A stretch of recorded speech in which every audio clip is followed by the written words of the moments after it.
بەناوی خوای بەخشندەی میهرەبان سڵاوم بۆ ئێوە بینەرانی ئازیز و خۆشەویست لە بەرنامەی باس و خواست لەگەڵ ئێوەی بەڕێز و خۆشەویست داین. ئازیزانم تەوەرەی ئەم جارەی بەرنامەکەمان باسی ڕەوشی کرێکارانی هەرێم دەکەین بە میوانداری زۆر بەڕێز کاک عومەر سەعید وەکو خۆی چالاگوانی بواری کرێکاران و پێخۆش بوو ناونیشانەکەی بە کرێکار ئاماژە پێ بکەین وەکو ڕێزێک بۆ خەباتی کرێکاران و ئەوەی کە زۆر جار لە ناو خەڵکی کوردستاندا کرێکاران تەهمیش کراونیان پشتگوێ خراونیان بە چینێکی خوارەوە مامەڵیان لەگەڵ دەکرێت ئەمە وەکو ڕێزێک و بۆ جێڕانەوەی شکۆی کرێکاران ئەم نازناوی بۆ خۆی داناوە. کاک عومەر گیان زۆر بەخێر بێت. کاک عومەر گیان دەمەوێت سەرەتا بەڕێستان لەوە بچینە ناو باس و بابەتی یان باس و خواسی ئەم جارەی بەرنامەکەمان لە 4 بۆ 6 بەڕێستان بەشداری کۆنگرێکتان کرد کە ڕێکخراوی کاری نێودەوڵەتی لە وڵاتی لوبنان ئەم کۆنگرەیی بەست بۆ قسەکردن لەسەر یاساکانی کار لە وڵاتاندا. پێم خۆشە بەڕێستان کە لەم کۆنگرەیەدا بەشدار بوون چۆن بەشدار بوون بە سیفەتی چی بەشدار بوون و لە کۆنگرەکەدا باسی چی کرا و بەشێک لە تیشکێک بخێ سەر کارەکانی کۆنگرەکە. دیارە من وەکو کرێکاریش تاقانە لە کۆنگرەکە بەشدار بووم و نوێنەرایەتی سەرجەم کرێکارانی عێراقمە کرد لە زاخۆ بۆ بەسرا. ئەوە وەکو وەشەیەک بۆ یاسای کاری عێراقی یاسای کاری نوێکە بە یاسای ژمارە 37 ساڵی 2015 ناسراوە دەرچووە بۆ ئەوەی ئێمە لەگەڵ ڕێکخراوی کاری نێودەوڵەتی شرۆڤەی ئەو یاسایە بکەین وە قسە لە سەرجەم کەم و کورتیەکانی و یا دەستکەوتەکانی بکەین بۆی بتوانین بە هەمومان هەوڵ بن دەوڵەمەندتری بکەین. دیارە وەزارەتی کاری عێراقی بە 5 لە ئاسی بەڕێوەبەری گشتیە بەشدار بوون لە بەڕێوەبەری گشتی فەرمانگەی کارەوە بەڕێوەبەری گشتی سەلام و لە دیوانی وەزارەت بەڵێ سەحە و سەلامی میهانیێوانێ لە بەڕێوەبەری گشتی موئەسەسەی زەمانی ئیجتیماعیەوە ئەمانە هەموو بەشدار بوون و بەڕێز کاک عەلی ئیسماعیل وەکو نوێنەری ئیتیحادی عامی عومالی عێراقی بەشدار بوو و بەڕێز کاک عەلی ئیسماعیل خەلیل وەکو نوێنەری کرێکارانی بەسرا بەشدار بوو لە قی بەسرا و بەڕێز کاک ئیسماعیل خەلیل وەکو نوێنەری کرێکارانی عامی عومالی عێراقی ئەویش بەشدار بوو و بەڕێز کاک سەدیق ڕەمەزان حەسەن وەکو نوێنەری کرێکارانی هەرێمی کوردستان بەشدار بوو کە خەڵکی شاری دووهۆکە و بەڵێ من ئاماژەم پێیان وەکو کرێکارێک و نوێنەری سەرجەم کرێکارانی زۆر باشە. تۆ چۆن دیاری کرای لە بێعسەیەکی ئاوا لە وەفدێکی ئاوا گەورەدا بە نوێنەرایەتی عێراق چێ تۆی هەڵبژار بە نوێنەرایەتی عێراق یان کوردێک بۆ بە نوێنەرایەتی عێراق؟ اتحاد مجالس والنقابات عمال العراقية هي لبغدا بكردي دكاتا یەکێتی ئەنجومەنی فدراسیۆنی یەکێتی سندیکا کرێکاریەکانی عێراقەکات کە بەڕێز فەلاح ئەلوان سڵاو ڕێزم بۆی هەیە ئەو ئەمینداری گشتی ئەم یەکێتیە ئەوان منیان دەستنیشان کردبوو لەبەرەوەی شەرەفی ئەندامەتی بڵێن نوێنەرایەتی سەرجەم کرێکارانی عێراق بۆیان بەخشرا بوو ئەوانش پێیان خۆش بوو منیان دەستنیشان و کە من بنێرن بۆ ئەم بەشداریکردنە. دیارە 3 ڕۆژی خەیان ئەو وەرشەیە کارەکانی بەسەر چدادا بەشکرا بوو. کارەکانیان یەکەمیان ڕەنگدانەوەی پێوەرە نێودەوڵەتیەکان لە یاسای کاری عێراقیا بوو و کۆنگرەکە بۆ یاسای کاری عێراقی بەسرا بوو تایبەت بوو بە وڵاتی عێراق بەڵام ڕێکخراوی کاری نێودەوڵەتی بۆ ئەمە لە وڵاتی لوبنان بەسرایە لە کاتێکدام پەیوەستە بە عێراق و بۆ لە وڵاتی دیارە مەکتەبێکی ڕێکخراوی کاری نێودەوڵەتیە کە پێڵەن مەکتەبی شەرقی ئەوسەد دایمیە لە وڵاتی بەیروتە نووسنگەی سەرشیان لەوێ بەڵێ بەشێکی ئەوانەی داوت کرابوون هەر نوێنەری عێراق داوت وەزارەتی بڵێن پێگاتەکە وا بوو پێگات بوو لە حکوومەت و سندیکا کرێکاریەکان بەس هی عێراقی وڵاتی تری بەس عێراق بوو بەڵێ بەس عێراق بوو. تەوەری یەکەمی وەرشەکە تایبەت بوو بە ڕنگدانەوەی پێوەرە نێودەوڵەتیەکان لە یاسا کاری عێراقی ژمارە 37 ساڵی 2015 واتە یاسا نوێەکەیە و تیشەخستنە سەرجەم لایەنەکانی یاساکارەکە بوو و تەوەریشکیان تایبەت بوو بە کاری سندیکا و ڕۆڵی سندیکا و ڕێکخراوە کرێکاریەکان لە سەرتاسەری کۆماری عێراقا بە هەرێمی کوردستانی شەوانێ و خاڵێکیکەی کۆنگرەکە تایبەت بوو بە مافی بیمە کۆمەڵایەتیەکان بۆ کرێکاران لە یاساکار پێکراوەکانی عێراقا کۆی گشتی دابەژوو بەسەر ئەم سێ چوار تەوەرەیە تەوەری یەکەم وەکو ئاماژەم پێ ئەوە ڕنگدانەوەی پێوەرە نێودەوڵەتیەکان بوو عێراق تەمەەن ڕێکخراوی کاری نێودەوڵەتی بە ئاماژەیەکی پێ بکەین لە ساڵی 1990 لە دوای جەنگی جیهانی یەکەمەوە دامەزراوە عێراق لە ساڵی 1932 بۆتە ئەندام لە ڕێکخراوی کاری نێودەوڵەتی ڕێکخراوی کاری نێودەوڵەتی تا ئێستا 1970 ئیتفاقی دەرکردووە لەگەڵ 205 توصية. طبعا بالنسبة لاتفاقيات شيء اتفاقيات المقصود بالاتفاقيات مشروع معاهدة دولية تصدر مؤتمر العمل الدولي وتكون ملزمة الدولة عضو في منظمة في حالة مصادقة عليها يعني وقتها زور باشا عراق عفوا عراق لكي واندام لم الرخاوة صالي 1932 اندام له الرخاوة ولا ناوتشكا عراق لا بلي كما للروي مصادقة كرني اتفاقيات كانوا تايسا عراق 66 اتفاقي مصادقة كردوا كزور جرنجن بودز باراسني دسكوتاكاني كريكاران وزور جرنجن بو بپیوەری کردنی یەکەم جارە ئەم ڕێکخراوە ئەم کۆنگرانەیە نانا زوو ئەو کۆنگرانە بەسێ باشە هەر بۆ عێراق دێ بەسییان بۆ وڵاتی تریژەم بۆ زۆربەی وڵاتانی کە ئەندامتیا بەڵای بەسێت و نمونەیەک بێنینەوە ئیتفاقەیەکە پێڵێن ئیتفاقی ژمارە هەشتاویەکی ڕێکخراوی کاری نێودەوڵەتی کە تایبەتە بە پشکنینی کار تەفتیش العمل ئەمەی ساڵی 1947 عێراق لە ساڵی 1950 بە یاسای ژمارە 4 پابەند بوونی خۆی بەم ئیتفاقیەوە ڕاگەیاندووە مصادقی لەسەر کردو بۆیە دەبینیت لە یاسای کاری عێراقی سەرجەمەوە یاسانی کە لە عێراقا دەرچوون ئاماژە بە تەفتیشی عمل دراوە یان بە پشکنینی کار دراوە پشکنینی کار یەکێکە لە پایە زۆر گرنگەکان بۆ ئەوی کە تۆ لە وڵاتەکەی خۆتە لە بواری سەلامە و بێوەیی پیشەیە بتوانی هەم بەڵێ سەلامەتی کارە بتوانی هەم ژیانی کرێکارەکان بپارێزی چ لە ڕووی نەخۆشی پیشەیەوە چ لە ڕووی ئەو ڕووداوانی کە ڕوودەدەن و بۆ خۆمان دەبینین و دەبیستین لە هەرێمی کوردستانە ئەگەر کار هەبێ ئیسا کار نییە ڕۆژانە کرێکاران گیانیان لە دەست دەبوونە قوربانی شوێنی کارەکانیان بۆیە دەبینین لە کاری عێراقی ژمارە هەفتاویەکی ساڵی 1970 کە تا ئیستا بەم یاسایە بەداخۆ لە هەرێمی کوردستانە کارەکرێ کار بە یاسا نوێەکە ناکرێ لە مادە 105ەوە تا مادە 118 باسی سەلامەتی شوێنی کار و چۆنێتی ئەرک و کاری لیژنەکانی پشکنین و ئەرک و کاری خاوەنکار بەرپرسیارەتی خاوەنکار لە بەرامبەر سەلامەتی شوێنی کار و دابینکردنی کەرەستەکانی خۆپاراستن و دابینکردنی کەرەستەکانی فریاکەوتنی سەرەتایی دەکات بۆ کرێکاران زۆر باشە دەمەوە بپرسم نوێنەری هەرێمی کوردستانیش لەوێدا بەشدار بوو ئێوە هەماهەنگیتان هەبوو یا هیچ بەرکەوتنێکتان نەبوو لە کاتی کۆنگرەکەیە لە لوبنان دیارە ئەگەر دیقەت بین من بەرپرسیارەتی من زۆر قورس بوو لێوە لەبەرەوە من هەم کورد بووم هەم نوێنەرایەتی سەرجەم کرێکارانی عێراقمە کرد وەکو چالاکوان وەکو بەڵێ بواری کرێکارێ وە لە ناو کۆنگرەکەشە من تاکە کرێکارێک بووم یان تاقانە بووم لەوێ لە ناو کۆنگرەکە بۆیە بەرپرسیارەکەی من گەورە من نەشمەتوانی ئەم بەرپرسیارەتی قورسەم هەیە ئەوەی کە واقع ئەوەی کە ئەیبینم لەوێ ڕازگۆیانە باسی نەکەم بۆی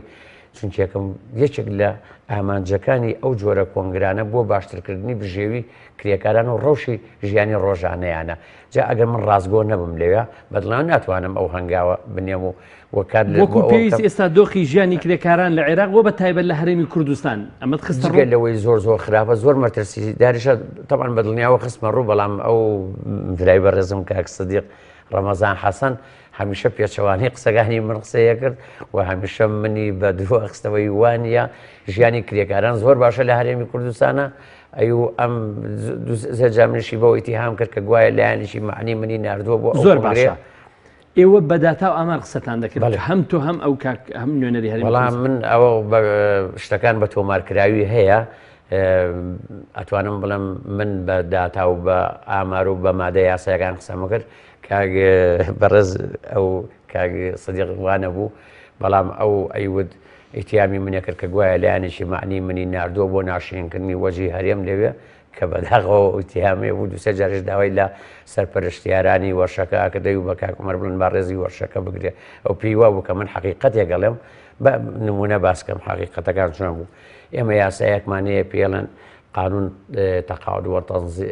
تقاعد وزمان اجتماعي للعمال ژمارە 39 ساڵی 1970 واتە یاسای خانشین و دەستەبەری کۆمەڵاتی کرێکاران ژمارە 39 ساڵی 1970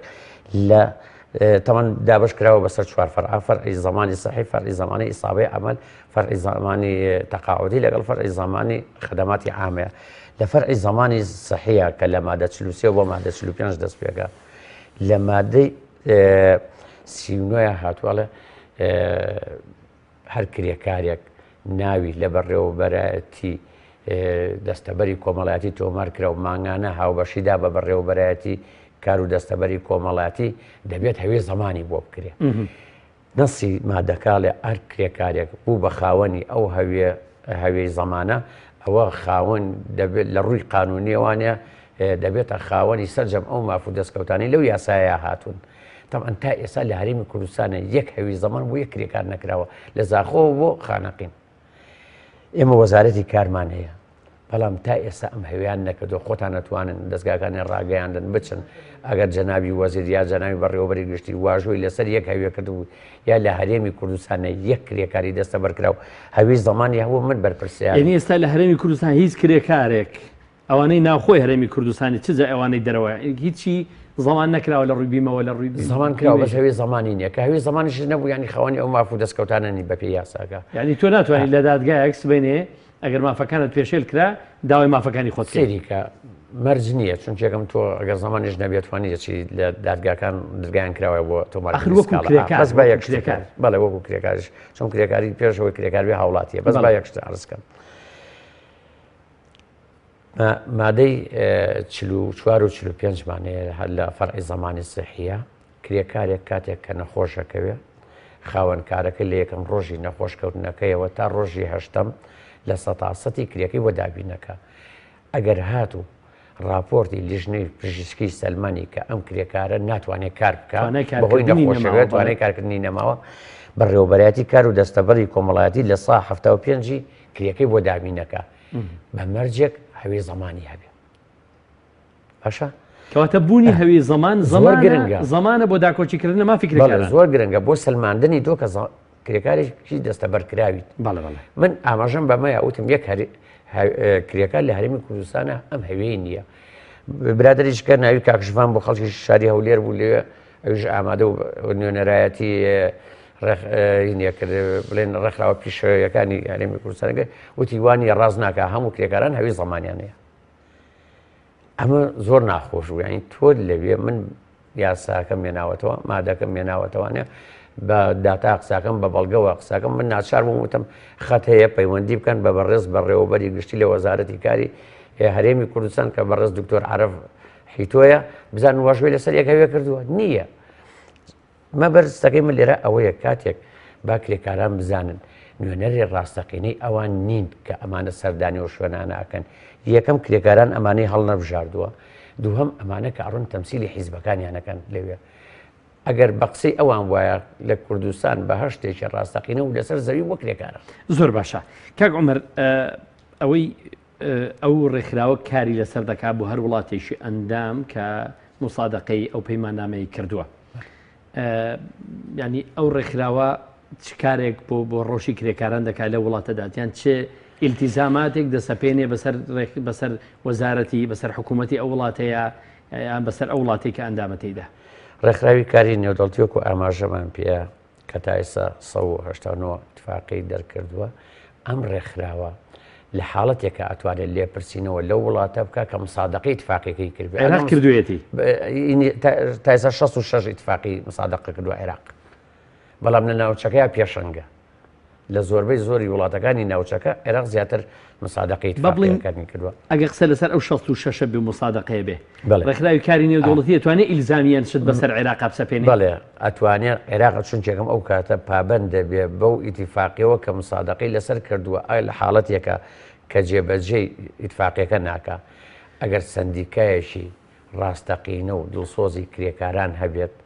دەتوانن لەم ڕێکخراوی کاری نێودەوڵەتیە سکاڵا تۆمار بکەن لەسەر وەزارەتی کار یا فلانە بەڕێوەبەرایەتی گشتی بە دیاریکراوی کە ئەم ئیتیفاقی ژمارە ئەوە کە عێراق بە یاسای ژمارە ئەوە مساعدەقەی کردووە پێشێل کراوە بە بەڵگەوانە ئەو کاتە منەظەمەی عملی دەوری واتە ڕێکخراوی کاری نێودەوڵەتی ILO هەڵە سێ بە ئیجراعاتکردن لە وڵاتە بۆ نمونە لەوانەیە بۆ زۆرێک لە کۆنگرەکان بانگهێشتی نەکە سزای ئەیە یاخود ئەندامەتی عێراق لەو ڕێکخراوە هەڵەپەسێرێت ینی کۆمەڵی ئیجراعاتی لەگەڵ بە دوواداچوون هەیەکەواتە هەیە بەڵام لای ئێمە لەبەرەوەی سندیکای کرێکاران تاسە دەتوانم بڵم لە سەرتاسەری کۆماری عێراقا بەداخەوە سندیکان نەیتوانیوە ڕۆڵی خۆی ببینی. زۆر باشە هەڵسەنگاندن کرا لەو کۆنگرێ بۆ کاری کرێکاران لە عێراق و لە دۆخی ژیانی کرێکاران لە عێراق و لە هەرێمی کوردستان. بەڵێ هەڵسانگاندن کرا لەوێ چۆن چ پلەیەکی پێدرا بۆ نمونە لەسەر پلە نەبوو بۆ نمونە من ئاماژەم بە ڕۆڵ و مێژووی خەباتی چینی کرێکاران کرد لە عێراقا لەگەڵ دروستبوونی دەوڵەتی عێراقەوانن لە سەرەتای 1920ەکەوانێ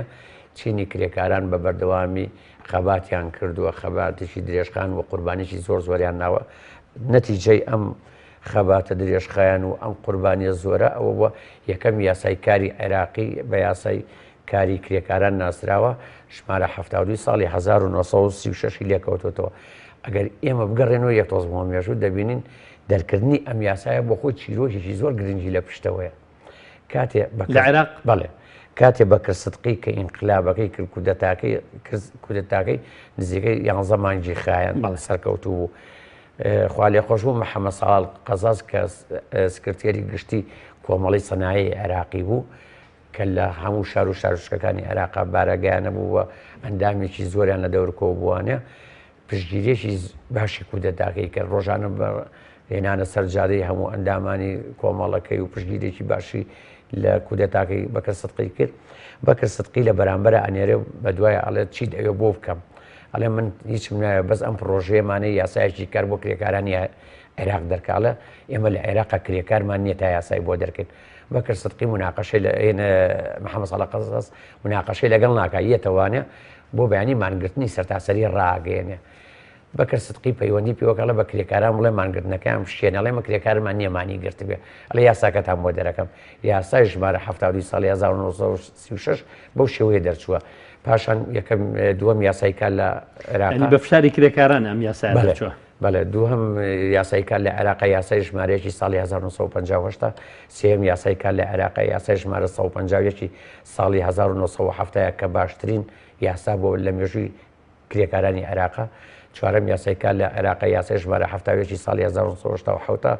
پێنجەم یاسایکار لە عێراق یاسای ژمارە 37 ساڵی 2015 کە تا ئێستا لە هەرێمی کوردستان بەداخەوە کاری پێ ناکرێت. لە عێراق لە هەرێمی کوردستان کام یاسا بەرکارە بۆ یاسای ژمارە 70 ساڵی 1970 کە یاسایە کە تا سەرێسقان دژایەتی مافەکانی کرێکارانەکە لەبەرەوەی لە دۆخێک ساڵی 1970 کاتێ مەجلیسی قیادەی سەورە بڕیاری ژمارە 150 ساڵی 1970 دەرکرد لە 1970 سەرجەم کرێکارانی دام و دەستگاکانی کردە فەرمانبەر واتە کرێکاران کاری سندیکایی بەرتەسە کردوانێت ڕۆڵی نێشتن لە ناو دام و دەستگاکانی دەوڵەتە و ئەمە ئەو کاتە زەربێکی زۆر کوشندە بوو لە ریزی کرێکاران لە عێراقا درا و سەرجەم ئەو پارە پاشەکەوتکراوانەی لە سندوقی زەمانە بوو هەمووی برد لە دوای ئەو یاسای ژمارە 150 ئیلغا کردەوە دوای ئەو قرارە یاسای ژمارە 70 دەکرد بەداخەوە تا ئێستا لە هەرێمی کوردستان زۆر باشە بە پێی ستاندارد ئەو یاسایی کە ئێستا لە عێراق هەموار کراوەتەوە لەگەڵ بە بەراورد بە یاسای کاری وڵاتانی ئەندامن لە یاسای کاری ڕێکخراوی کاری نێودەوڵەتی ئەگەر بەراوردیان بکەی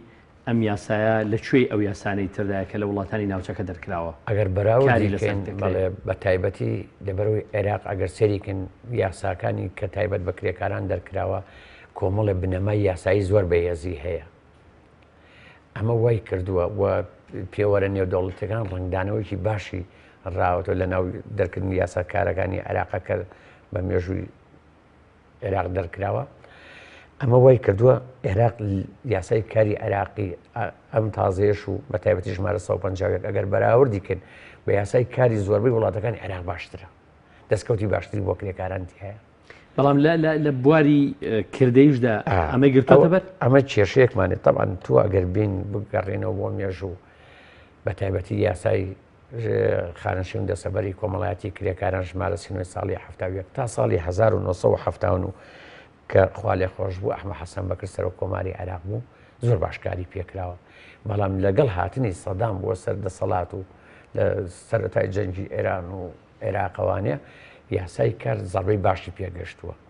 بۆ نمونە یەکەم زەربەکە مەجلیسی قیادەی سەورە لە یاساییاوە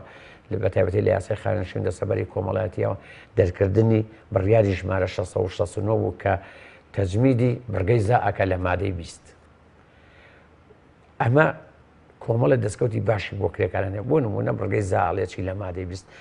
حکوومەت لە خەزیێنەی گشتی لە ساسی موساهمەی سندوقی زەمانەکە ئەمەی نێشت تا ئێستا کاری پێکرێت. ئەمە لە هەرێمی کوردستانە لە ساڵی 2012 کە کاتێ یاساکە هەموار کراوە بە یاسای ژمارە 4 لە ژێر فشاری ئێمە و داواکاری ئێمە و ئەو پرۆژانی ئێمە پێشکەشمان کردبوو ئەم بڕگەی زا کارا کراوەتە. بەڵام تا ئێستا خۆتان نەتوانم چەند چاو پێگوتن لەگەڵ بەڕێز وەزیری کار و کاروباری هەرێمی کوردستان بکەن تا ئێستا نەیتوانی و یەک دینە لەو پارەیە بژێڕێتەوە بۆ سندوقی زەمان بۆ کرێکەکان وەزارەتی دارایی نەیەتێ. واتە جێبەجێ میکانیزمی جێبەجێکردنی یاساکان لە هەرێمی کوردستانە کێشەی هەیە نەک نەسی یاساکان. زۆر باشە کاک عومەر باسی یاسای هەموارکراوی ساڵی 2015 بکەین کە لە عێراق هەموار کراوەتەوە لەگەڵ یاسایی کە بەرکارە لە هەرێمی کوردستانی ساڵی 1970 کە لە سەردەمێکدا دەرکراوە مەجلیسی قیادەی سەورە ئەو کاتە بڕیاری 150 دەرکردو لە زمانێکدا بۆ کە کورد لە ژێر نیری چەوسانەوەدا بوو جیاواز بۆ لەوەی ئێستا. ئەگەر بەراوردیان کەی ئەوەی 2015 هەموارکراوی 2015 عێراق جیاوازەکانی لەگەڵ ئەو چییە کە ئێستا لە هەرێمی کوردستان کاری پێدەکرێت ئەگەر ئەوەی 2015 کاری پێ بکرێت بۆ کرێکارانی هەرێمی کوردستان لە ڕووی مافی ئیمتیازاتەوە دەستکەوتی تێدایە؟ بڵێ کاکە بەختیار لە ئاسی تەموعی ئێمەیان نییە. ئێمە داوامانەکرد وە خوازیار بووین زۆر لەو دەستکەوتانە زیاتر و باشتر بۆ کرێکاران لەو یاسایە ڕێکباتەوانێ و مەرجنی ئەمڕۆ دۆخێک بە عێراق بە دۆخێکا تێ ئەپەڕێ شەڕی داعشی هەیە کێشەی سیاسی هەیەمانە کە سبێنێ عێراق سەقامگیر بوو ئەم یاسایانە کاری پێکرێ. ینی مەرجنێتەوە یاساکە ئەمڕۆ دەرچۆ بەیانی یەکسە بخرێتە بواری جێبەجن و هەموو خواستەکانی ئێمە بێنێتە دی. ئێمە خوازیار بووین دەستکەوتی زۆر باشێ. بەڵام لەبەر ئەوەی ئێمە ڕێکخراونین کرێکاران جاچی لە عێراق بێ یا لە هەرێمی کوردستان بێ لەوانەیە بڵم لەو لا باشترێکە لەبەرەوەی کە ڕێکخراونین ناتوانین ببینە هێزی فشار بۆ سەر دەسەڵات خواستەکانی خۆمانیان بەسەرا سپێن داواکاریەکانی خۆمانیان بەسەرا سپێن. بەڵام هێشتا زۆر باشترە لە یاسای ژمارە 71 کۆمەڵە دەستکەوتی باشتری تایە کۆمەڵێک مافی ئیمتیازاتی باشتر بۆ کرێکاران فراهەمەکە. ئەوەی کە ئێم من تێبینیم کردووە کۆمەڵە گرفتمانەیە. یەکێ لەو گرفتانەی ئێمە کەسایەتی کرێکار لە هەرێمی کوردستانە کەسایەتێکی لاوازی تێکشکاوە قانون وایکەوە یاسا ئەمەی کردووە ئەمە پەیوەندی بە کللتوری خۆمانەوە یان پەیوەندی بە بۆ یاسا بەرکارەوە یاسایشەوە هەیە. ئێستا بۆ دەێنمەوە بە نمونە ئێمە چی بکەین بۆ ئەوەی کەسایەتی کرێکار لەو کەسایەتە لاواز و تێکشکاوە بنیاتی کەسایەتیشی نوێی کارا و چالاک و پێناسیی نوێ پێبەخشین چی بکەین؟ ئەبێ کار بکەن یەکەم بۆ ئیلغاکردنەوەی ئەم یاسای و دەرکردنی یاسایشی نوێ. چونکی یەکەم بە پێناسەیەکی یاسای کاری عراقی بۆ بکەم دكتور يوسف الياس لشرح قانون كاله يمكن تعريف قانون عمل بين مجموعة قواعد القانونية التي تنظم علاقات فردية والجماعية ناشئة بين أصحاب العمل والعاملون يعملون تحت توجيههم وإشرافهم مقابل أجر. ليرة كأليت تحت توجيههم وإشرافهم تشاوديريو فەرماندەرکردن بەسەر کرێکارانەوە پێدانی دەسەڵاتی لێپرسینەوە و سزادانی کرێکاران و ئەکا کەسایەتی خاوەنکار کەسایەتێکی بەهێزی قەبە بێ لە بەرامبەرشە کەسایەتی کرێکار ئەوە بێکە هەمومانەی زانین ئێمە ئەبێ ئیش لەسەر ئەمە بکەین پەیوەندی نێوان کرێکار و خاوەنکار پەیوەندیەک بێت لەسەر بناغی خۆشەویستی و ڕێز و بەرژەوەندی هاوبەش بنیان بندێ بەڵێ کەواتە کەی ئێمە ئەومان کرد ئەومان توانی ئەم هەنگاوەمانە ئەو کاتە بە پێی یاساش ئەتوانین کەسایەتی کرێکار کار بکەین بۆ بنیانانەوەی بە شێوەیەکی سەردەمیانە و هۆی کە ئێمە بەس زۆر باشە کاومەر کەواتەی سامت دەکرێت بپرسین لەو کۆنگرەیە لە بەلاغی کۆتاییە بەلاغی کۆتایی دەرکرات ئاماژەیە کرا ئەو ڕێکخراوە بۆ خۆی زانیاری نەبوو لەسەر دۆخی کرێکاران لە هەرێمی کوردستان دۆخی کرێکاران لە چ بارودۆخێکدا ژیان دەگوزارێنن لە بەلاکەشدا ئاماژەی پێکرا من لەوێ واقعی کرێکارانی کوردستان و بەشێک لە کرێکارانی عێراقم ڕازگۆیانەوە ئەوەی کە خۆم بینی و ئەوەی کە هەمومانەی بینین و بۆشوونەکانی بەڕێستان بەڵێ ئەوە بۆ پێگەی هەتانە بە هەڵدەگیرا بۆیە زۆرێک لە سەرپرشتیارانەوەی کە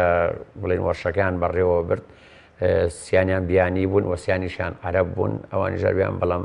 ئێمە زیاتر لە زمانی ئەوان تێگەشتیان چەند بۆیان تەرجماکردین هیچیان بەڕێز دکتۆر ڕەشید بوو پسپۆر بوو لە بواری زەمانەتی ئیجتیماعیە لە منەظەمەی عەمەلی دەولی کە خەڵکی وڵاتی مەغریب بوو بۆ بەڕێز دکتۆر ئەمین کە بەڕێوەبەری گشتی بۆ مفەتیشی عام بووە لە وەزارەتی کاری ئەردەنی بەڕێزێکی کە ناوەکەی میردەماوە ئێمە پەیوەندێکی باشمان لەگەڵەوانە دروستکە و هەمان کارت و ناونیشان و ئیمێلی خۆیان نامێ و وعدیشیانە لە 2007 سەردانێکی هەرێمی کوردستان بکەن و ئێمە ڕێنماییان بکەین و لەگەڵیانە بچین سەردانی سەرجەم پرۆژانە بکەین کە مافی کرێکارانی تیا پێشێ لەکرێ واقعی کرێکارانی هەرێمی کوردستان بە چاوی خۆیان ببین. زۆر باشە ئەو یاسا بەرکاری ئێستا لە هەرێمی کوردستان ساڵی 1970 کاری پێدەکرێت ئەو گرفتانەی کە تێدایەتی بۆ کرێکارانی هەرێمی کوردستان لە دۆخی ئێستادا چییە؟ لە دۆخی یەکێک لەو گرفتانە ئەوەیە کە سندیکای کرێکاران کە لە بچە کراوە ناتوانێت بچێت لە ناو دام و دەستگاکانی دەوڵەتە کاری ڕێکخراوی خۆی بکەوەتە کرێکاران لەوێ ڕێبخابیان بەڵێ بە پێی یاسا ئەمە کراوە چون چێکم واقعی زۆرێک لە دایرەکان کرێکاری ئێستا و دایرەی کارەبا کرێکاری هەیە دایرەی زراعە کرێکاری هەیە بەڵام بە پێی قانون مۆزەفن ئەمانە بەڵام لە واقع کرێکارن تۆ چۆن ئەتوانی ئەم مافانە بوو ئەمانە بجێڕیتەوە چۆن ئەتوانی ئەمانە بکەیتەوە بە کرێکار ئەمە بە ئیلغاکردنەوەی خۆی ئامانج لەمە چی بوو کە حکوومەتی عێراقی حکوومەتی عێراقی کۆمەڵە دەستکەوتی باشی بۆ حیزبەکەی و بۆ دەسەڵاتەکەی بەدەستێنە یەکەمیان بردننی ئەو پارە باشەکەوت کراوەی بوو کرێکاران لە سندوقی زەمانە دووەم لێسەنەوەی مافی خۆڕێخستن و لە داودام و دەستگاکانی دەوڵەتە کە ئەمە زۆر گرنگ بوو بۆ کرێکاران و بۆ حکوومەتی عێراقیش لە ئێستادا ئەبێ ئێمە لە هەرێمی کوردستان هەوڵ بدەن کاتی خۆی من بەشداریم تیا کرد پرۆژە یاسایە گەبوو لە سەردەمی بەڕێز ئاسۆز نەجیبە کە وەزیری کار و کاروباری هەرێمی کوردستان بوو پرۆژە یاسایەک بوو ئێمە بەشداریمان تیا کرد وە سەرنج و تێبینەکانی ئێمە بە هەند وەرگیرا بوو وە لەوێژ ئەو دوسێ ڕۆژە هەر زۆر کارمان لەسەر کرد بەفعلی بۆ یەکەم جار بوو کە خودی کرێکاران بەشداریان پێ بکرێەوە ڕۆڵیان هەبێت لە داڕشتنەوەی یاسایەکە تایبەتە بە خۆیان بەڵام بەداخەوە کاتێوە یاساکە چووە ئەنجومەنی وەزیران تا ئێستا سەرنەبوومە پرۆژە یاساکە مەبەسمە ئەنیکەواتە ئێستا هەوڵدراوە پرۆژە یاساکی تایبەت بە کرێکاران لە هەرێمی کوردستان درراوە بەڵام لە ئەنجومەنی وەزیران دراوە بە پەرلەمان ینی پێشکەشی لەگەڵ پەرلەمانیشا لەو پێش قسەی لەسەر کراوە و مناقەشە کراوە من بۆ خۆم یەک دووجار لەگەڵ زۆرێک لە برادران لە پەرلەمان کۆبوومەتەوە قسەمان کردووە پرۆژەمان ناونەتێ بەڵام ئەوەی کە ئەمڕۆ زۆر گرنگە ئەبێت لە هەرێمی کوردستان بێجگەلەوەی کە یاسای کار هەموار بکرێتەوە دەبێت یاسای کاری ڕێکخراوی سندیکاییش کە یاسای ژمارە 52 ساڵی 1970 ئەویش هەموار بکرێتەوە و یاسایەکی نوێی کاری ڕێکخراوی بۆ ئەوەی کە کرێکاران لە هەرێمی کوردستانە نوێنەری ڕاستەقینێ ئەنەبێ وە سندیکاکان بەڕاستی سندیکای کرێکاران من نەک سندیکای حیزبەکان تاوان لە ساڵی 1992 بە بڕیارێکی بەری کوردستانی یاسا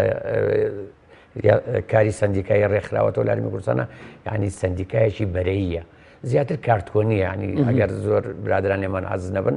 لەبەر ئەوەی کارتۆنیە کە ئەمانە لەوێ دەسەڵاتیان نییە ئەگەر پێچەوانەی خواستی حیزبەکەی کاری کرد لایە بن هیچکەدانن بەس ئەگەر بە هەڵبژاردن بکرێەوە یاسایەکی نوێ هەبێ جۆرێک لە حەسانیان هەبێ بە نوێنەرایەتی کرێکاران دەچێتەوە شوێنەوە تەمان لێرە ئێمە گرفتێکمانە بوو ڕۆژێکیان بازم ڕۆژی دووهەمی وەرکشۆپەکە وەرشەکە تەرخان کرابوو بۆ ڕۆڵی سندیکا کرێکاریەکان تەوان ڕۆڵی سندیکا کرێکاریەکان ئەگەر بتوانن ڕۆڵ ببینن ڕۆڵیان زۆر گرنگە لە سەرداسەری کۆماری عێراق بە هەرێمی کوردستانی شەوانێ ڕێکخراوی کاری نێودەوڵەتی دوو ئیتفاقی تایبەت بە کاری ڕێکخراوەی سندیکایی دەرکردووە یەکیان ئیتفاقی ژمارە 1970 ساڵی 1940 عێراق مسادقەی لەسەر نەکردووە هۆکار لەبەر چی؟ لەبەرەوەی ئیتفاقی ژمارە 1970 ڕێ مافی ئەوە دەیاتێک کە لە سندیکایەک زیاترێت هەبێ واتە فرە سندیکایی هەبێ سندیکای ئازاد هەبێ مەرجنی هەردە حیزب یا حکوومەت سندیکا بۆ کرێکاران دامەزنە تاک سندیکانە بێ بەڵێ کرێکاران ئەو کاتە خۆیان ئەتوانن سندیکا بۆ خۆیان دروستکەن و نوێنەری ڕاستەقینی خۆیان هەڵبژێن عێراق مسادقەی ئەم ئیتفاقی نەکردووە عێراق مسادقەی ئیتفاقی ژمارە 98 کردووە کە لە ساڵی 1949 دەرچووە بە یاسای ژمارە 59 لە ساڵی 1962 مصادقی ئەم ئیتفاقی کردووە ئەم ئیتفاقیان حق تنظیم النقابی والمفاوضة جماعية نصي اتفاقية بۆ شێوەیە ئێمە لەوێ دوو گرفتمان لە بەردەما بوو یەکیان کە لە یاسا کارپێکراوەکانی عێراقا هاتووە بۆ کاری ڕێکخراوی ئەکسەر تەمسیلە ئەم ئەکسەر تەمسیلەیە زۆر مشکلە من پرسیارێکم ئاراستەی جۆردی ئۆغۆستی کرد کە خەڵکی وڵاتی مەکسی بوو لەوێ بەرپرسی بەشی سندیکا کرێکاریەکان بوو لە ڕێکخراوی کاری نێودەوڵەتی وتم پێناسەیەکی ئەکسەر تەمسیلە هەر بۆ نەسەوتی کاک عومەر خۆم سکاڵایەکم تۆمار کردووە داوام کردووە لە ڕێکخراوی کاری نێودەوڵەتی ئەمە بۆ یەک لەم بۆیان نەکراوە من وتم ئەی چی بکەین ئێمە لەم حاڵەتەیە وتی حق کاڵێ حڕیەت تەنظیم النەقابی سنووری نییە ئازادی کاری ڕێکخراو بوون بڕۆن سندیکا بۆ خۆتان دروستکەن ئێوتم تۆ توانی گرنتی ئەومامە بێ سندیکاگارمان بۆ پارێزی کە کاتی ئێمە نووسنگەکانی لە شار و شارشکان ناکەینەوە وتی نە تەوان وتی فشار بخەنە سەر حکوومەتی عێراقی بۆی مسادقی ئیتفاقی ژمارە 87 بکات زۆر ڕاستیە کرد بۆ من هەر لەوێ پێشنیارێکم کرد بۆ تایبەتە بە فرە ڕێکخراوەی ئەم یاسایە بەڵێ من لەوێ پێشنیارێکم کرد وتم بەڕێز ئیسماعیل لێرەیە نوێنەری یەکێتی سندیکا کرێکاریەکانی عێراقا بەڕێز کاک عەلی لێرەیە کاک عەلی خەلیل خەفیف لێرەیە نوێنەری سندیکا کرێکارەکانی بەسڕایە بەڕێز کاک سەدیق تۆ نوێنەری حیزبیە نوێنەری کرێکارانی وتی نوێنەری کرێکارانم تو نوێنەری کرێکارانی هەرێمی کوردستان لێرە منیش وەکو کرێکارێکەوە نوێنەری سەرجەم کرێکارانی عێراق کە لەسەر بەشی ئیتیحاد مەجالس لێرە منیش لێرەم من پێشنیارەکەم هەر لێرە بڕیار لە کۆبنەوەیکی گشتی بین لە هەولێر یا لە بەغەلار شارێکی عێراق بێ ئێمە لێرە واژۆی بکەین بڕیار بین لێرە چونکێکم دەسەڵاتی ئەومانەیە کە ڕۆشتی نەوانە ئیتر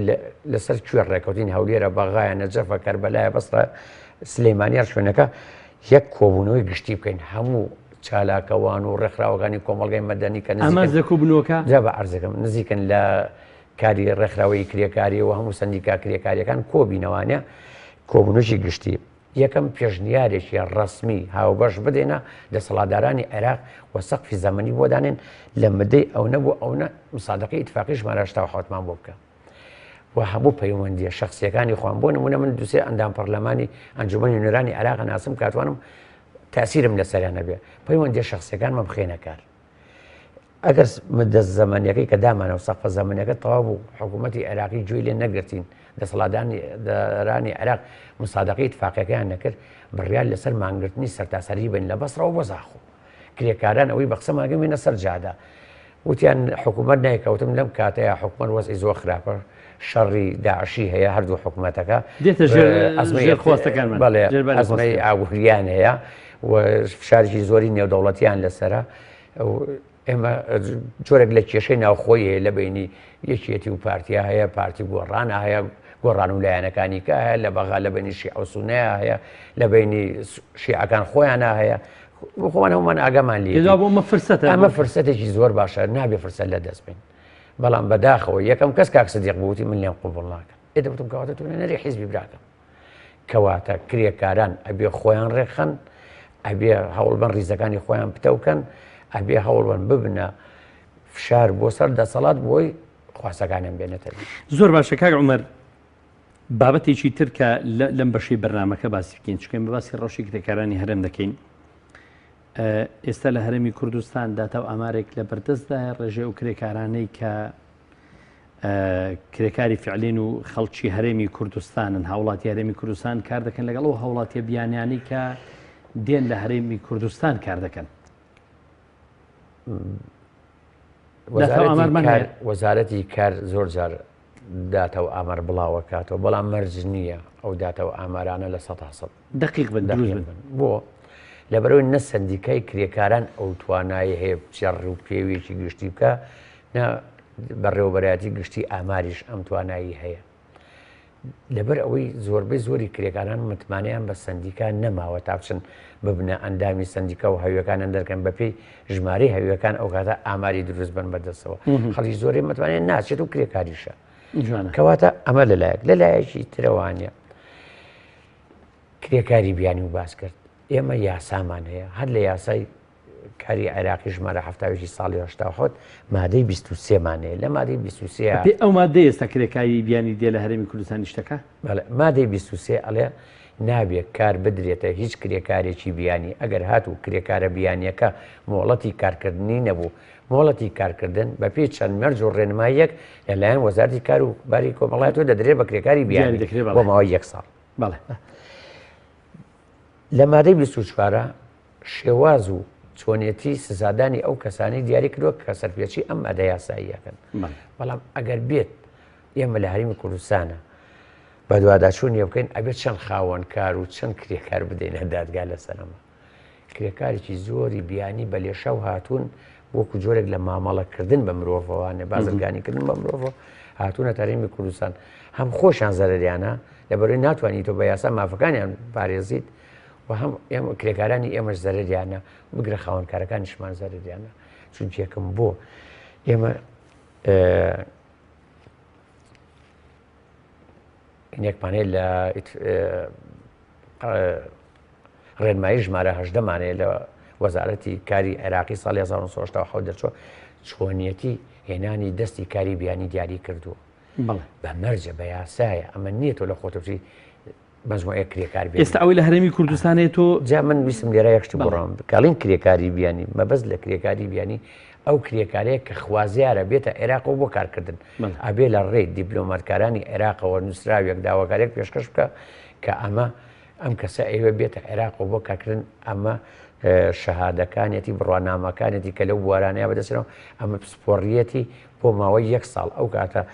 کە دوای ئەوەی ڕەزامەندی لایەنی ئەمنی بۆ وەرگیرایەتە عێراق و کارەکە ئەوش ئەبێت لە ماوەی ئەو ساڵەیە چەندین کرێکاری خۆمان لە کرێکاری سەرەتاییەوە بکە بە کرێکاری پسپۆڕ کە لە دەکاتە دەستی شارەزە بەڵێ لە کرێکار کەمتر نەبێ ئەگەر پێویست بوو بۆ ساڵیچکە گرێبەستەکەی بۆ تازە ئەکەنەوە ئەگەر پێویستنەوە با بڕاتەوانە بەڵام ئەم یاسایە جێبەجێ ناکرێت لە هەرێمی کوردستانە بەداخەوە زۆرێک لە بەرپرسە حیزبی و حکوومیەکان خۆیان لەسەر و یاساوە بینن و خۆشیان لە یاسا بەهێزترە بینەوە ئێستا ئەوانەی ئەو کرێکارانی لە هەرێمی کوردستان ئەو کرێکارە بیانیانەی کە کار دەکەن یعنی مە لەژێر بە چه عینوانێک چۆن دێنە هەرێمی کوردستان چۆن مامەڵەیان لەگەڵ دەکرێت ئەمانە یاساین ئەمانە لە ڕێگەی قانونیەوە هاتوون ناتوانین ئێمە تهدیدیان کردن تۆ ئەگەر سبینێک کە هەن لیژنێ کەوتم اتفاقی ژمارە 81 تایبەتە بە پشکنینی کار یەکێ لە مەرجەکانیەوە تۆزێکە بە سەرکەوتنی لیژنەی پشکنین بکەین لە وڵاتانی کە سەرکەوتون بۆچی لای ئێمە سەر ناکەون کارەکانیان ناتوانن بە تەواوەتی بکەن ئەو لەو وەرشیا بۆمان دەرکەوت لە وڵاتی ئیمارات 450 پشکنەر هەیە باشە ئەم پشکنەرانە هەر پشکنەری ناوخۆیی وڵاتی خۆیان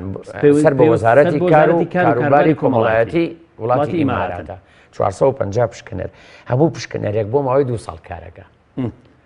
بەڵام موچەیەکی ئێنە بەشی هەموو ژیانی بکە جوانە بڵێ باشە بۆچی لەبەر ئەم پشکنەرە لە ماوەی ئەم 2 ساڵەیە کە سەرپەرشتیاری ناوچەیەکەکە کۆمەڵە پرۆژەی تایە مەجبور نەبێ بەوەی بەرتی وەرگێ مەجبور نەبێت کە بەرژەوەندی خۆی لەو ناوە بخوێنێتەوە نابێت جۆرە بەرژەوەندی سەرڕای بوونی یاسایەکی کۆت و بەند کرد کە دەبێت ئەم یاسایە کار بکات لە وڵاتی سعودیە 500 پشکنەر هەیە ئەم 500 پشکنەرە بۆ ماوەی 3 بۆ 4 ساڵ خزمەتەکەن دوایی خانەشینەکرێن ئەوانش بە هەماشە بەڵام لە سەرتاسەری کۆماری عێراقا بێجگە لە هەرێمی کوردستان 39 پشکنەر هەیە هەیانە 25 ساڵە خزمەتە باشە ئێوەرە تو هەر بەراوردی ئیمتیازاتیشەوە ئەو ئیمتیازاتانی لە وڵاتانی کۆبڵی ئیمتیازاتی بەسیطی هەیە لەسەر و فەرمانبەرەکانی لای خۆیانەوەی ئەنجا دەسەڵاتەکانیان ئەمانە لەوێ و لێرە دەسەڵاتەکان کەواتە ئێمە ئەگەر بمانوێ ماڵ هەرێمی کوردستان یا عێراق یاسای کارێکی باشتیە بەرقەرار بێ ئەبێ هەمومان پابەندی یاسا بین و هەمومان ئاشناییمان بە مافەکانی خۆمانە بێ بە ئارکەکانی سەرشانمانە بێ بۆ ئەوی بتوانین وڵاتێکی جوانمانە بێ و بەرهەمێکی کوالەتی باشمانە بێ و هەمیشە کرێکارەکانمان داهێنان بکەن لە کارە زۆر باشە کاومەر ئێستا چێ معنیە بەوەی لە هەرێمی کوردستاندا بەرگری کار بێ لە مافی کرێکاران ئەوەی کە ئێستا هەیە سندیکای کرێکارانە لە هەرێمی کوردستان بەڵام سندیکای کرێکار وەکو ئاماژەم پێ لە ساڵی 92وانە بەرەی کوردستانی دروستی کردووە تا ئێستا حیزب تەحەکومی پێوەکە هەموو سەرۆکی لەقەکان سەرۆکی سندیکاکان حیزب ئەندامانی مەکتەبی تەنفیزی حیزب دایانێ کەواتە ئەتوانین بڵێن سندیکای کرێکاران لە هەرێمی کوردستان سندیکایکی کارتۆنیە سندیکایکی حیزبیە لەمە زیاتریش پێناسەی هەڵناگرێ تا ئێستا کۆنگرەیەکی نەبەستووە با بەیانی کۆنگرەیەک بەستێ دەرگا بکاتەوە خەڵک بچێ لەوێ بەپێی ئەو توانایی خۆی هەیەی لەوێ خۆی هەڵبژێرێ خۆی بپاڵێەوە و خۆی هەڵبژێرێ ئەگەر کرێکاران متمانیان پێ با بڕۆ ئیشکە بەڵام من ئەگەر حیزب تاعینی کردم کە بە پێچوانی خوازی حیزبیشم کرد دەرمەکە نامێڵێتەوە ئەم بادەشونیچکە کەواتە کرێکاران کەی بوون بە خاوەنی سندیکای خۆیان ئەو کاتە ئەتوانن خواستەکانیان بێنەدی زۆر باشە کاومەر هاتنی ئەو کرێکارانی کرێکارە بیانەنی ئێستا لە هەرێمی کوردستان تا چەند کاری کردوتە سەر ئەوەی کە کار زیاتر بە ئەوان بدرێ وەکو بە کرێکاری خۆماڵی بدرێ بەداخەوە لەبەر ئەوەی بە لێشاو کرێکار هاتووە و سیستەمێک نەبووە یاخود یاسایەک نەبوو ڕێکیان بخاوە کارەکانیان دابشکە ئەوان لەوانێ بەکەم تریژیشکەن کاریگەری زۆر خراپی لەسەر کرێکارانی خۆماڵی داناوە کرێکارانی خۆمان زۆر بێکار بوون و ئێمە تا ئێستا نەمانتوانیوە جیاوازی لە نێوان کرێکاری بیانی و کرێکاری مهاجیرا بکەین دوو یا مامەڵی جیاوازیان لەگەڵاکرێ کرێکاری بیانی ئەوەیە بەپی ڕێنمایی ژمارە هەژدەی یاسای کاری عێراقی و یاسای کاری وڵات بەڵێ بەڵام کرێکاری مهاجر نەتەوە یەکگرتوەکان ئیتفاقی ژمارە 158 بۆ دەرکردوون بە تۆ بەپێی ئیتفاقی ژمارە 158 مامەڵیان لەگەڵاکەی ئەگەر هی وڵاتێکی دەرەچیش بێت هەر وڵاتی بۆ نمونە کرێکاری مهاجر بریتە لەو کرێکارانەی کە بەهۆی ناسەقامگیری ئاسایش ئابووری وڵاتەکەی خوانە کۆچەکەن ڕوو لە شوێنەکەکەن بۆی کاریان دەستکە و پێی بژین ئەمانە خۆیان پارێزراون ئەندامانی خێزانەکانیان پارێزراون نابێ هیچ جۆرە سوکایەتێک بە خۆیان و بە ئەندامانی خێزانەکان ئەبێ شوێنی نیشتە جێبوونیان بۆی دابین بکەی ئەبێ مافی خوێندن بە مناڵەکانیان بی واتە بۆکو کرێکارێکی عێراقی چۆن زەمان نیشتیمایی گرێتەوە ئەوش بیگرێتەوە ئەبێ هاوکاری بکەیت بەڵام ئایا ئێمە توانیمانە ئاشنابین بەم یاسایانە و بەم ڕێسایانە کاری خۆمان بە یاسا ئاگەینە هەرێمی کوردستانە گرفتەکەی ئێمە ئەوەیە لە هەرێمی کوردستانە یاسا سەروەر نییە ناتوانین یاسا سەروەر بێ لەم وڵاتەیە حیزب تەحەکومی پێواکە ئەمە گرفتە بۆ هەر هەمومان زۆر باشە کاومەر زۆر جار ئاماژەیەک دەکرێت بۆی کە جۆرێک لە کللتور هەیە لە هەرێمی کوردستان باوە دیارە کرێکاریش لە چوارچەوەی ئەم کللتورەدایە کە کرێکاری بیانی یان کرێکاری ئەوەی کە لە دەرەوە هاوردەکراوە هێنراوە بۆ کارکردن لێرە هەمیشە وا دەگوترێت کە ئەوان زیاتر مەهارەتیان هەیە لە کاردا و ئەوان زیاتر کار دەکەن و پەیوەستن بە کارکردنەوە وەکو کرێکاری خۆماڵی کرێکاری خۆمان طبعا ئەو زۆر ڕاستە واقعانە ئەو وایە بۆچی وایە وەنی ئەبێ بزانین ئەمە ڕازگویانە بڵێن ئەمە وایە ئەوان ملتەزیمترن پابندن بەو کاتە سعاتەکانی کارەکان و پابندن بە گرێبەستەکانەوە بەڵام بزانین هۆکارەکەی چییە کە کرێکار لە وڵاتی خۆمان وانە هۆکارەکەی چییە یەکەم کرێکار لای خۆمان زۆر بەکەمی باوەڕی بە گرێبەستی کار هەیە بە عەقدی عەمەل هەیە کە لە مادە 29 یاسای کاری عێراقیش بە 70 ساڵ 1970 مەبەست لە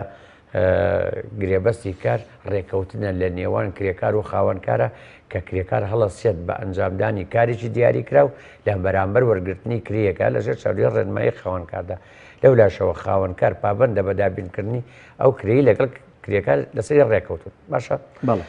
لە ئێمە قانونیش کەمەنێ پێڵن قانونی مەدەنی ژمارە 50 یەکی ساڵی 1970 ژمارە چلی ساڵی 1950 یەکە ئەم قانون لە مادە 1911 تا مادە 1936 باسی عەقدی عەمەلەکە عەقدی عەمەل زۆر گرنگە بەڵام کرێکاری ئێمە هەم خۆیان وشیاریان نییە و هەم چونکێکم لە ڕێی سندیکە و لە ڕێی مەکتەبەکانی بەکارخستنەوە ناچن بۆ کارکردن و گرێبەست ناکەن ئەگە گرێبەستیشکرد خۆیان نازان نایخوێنەوە بەس ئیمزای لەسەرەکەن نوسخە نایەن بەخۆیان خۆی ئەبێ ئەم گرێبەستانە بچێتە فەرمانگەی کار ئەوان ڕازی بن لەسەری ئەنج لە ڕووی قانونیەوە کاری پێکرێ ئەمە ناکرێ و ئێمە بەڕێوەبەرەتیش ترمانەیە بە ناوی بەڕێوەبەرەتی ڕاهێنانی پیشەیی ئەم بەڕێوەبەرەتی ڕاهێنانی پیشەییە ئەکتیڤ نییە وەکو پێویست ئەبێ کرێکاران مادە 25 مانەیە کە تایبەتە بەوە مەبەست لە ڕاهێنانی پیشەیی بریتە لە ڕاهێنان و دەوڵەمەندکردنی کرێکارە سەرەتایەکان بە ئەزمموی هوەری بۆ